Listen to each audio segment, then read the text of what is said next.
I know after listening to this story, you're probably wondering, am I more Maya or am I more Olivia? And I'm going to share the signs of both with you so that you can really check off a list and see where it is that you fall. So we're going to start with Maya again, who prioritizes herself. Sign number 1, you set and honor your boundaries. You don't feel the need to justify your decisions to others, and you prioritize your time and energy based on your needs. Sign number 2, you trust your intuition. You listen to your gut and act on it, and you no longer seek or feel the need to have external validation to make a decision. Sign number 3, you practice self-care consistently. You regularly do things that bring you joy and fulfillment, like reading, yoga classes, working out, painting, etc. And you prioritize rest, hobbies, and personal growth without apology. Sign number 4, you feel at peace in your relationships. You're surrounded by people that respect your boundaries and celebrate your growth. You feel valued and seen rather than drained or taken for granted. And the last and final sign number 5, you embrace your authentic self. You no longer change who you are to fit in or make others comfortable. And you feel confident in your worth, regardless of other people's opinions. So if you're more like Maya and a woman who prioritizes herself, you take time to think about whether you have the bandwidth to do something. You show up in a way that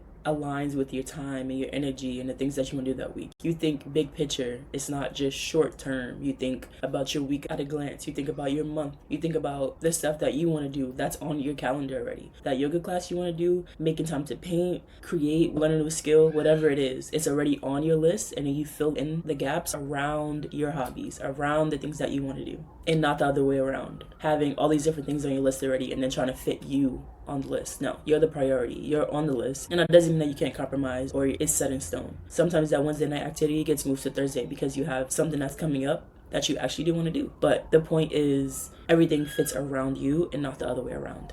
Now let's talk about the signs you're moving like Olivia, stuck in a people-pleasing cycle. The first sign, you struggle to say no. You agree to do things because you want to avoid conflict, and you feel anxious or guilty when you're turning someone down. The second sign, you prioritize others over yourself. You constantly put other people's needs over your own, even at your own expense. And your schedule is filled with obligations for others, leaving little room for yourself. Sign number 3, you avoid confrontation at all costs.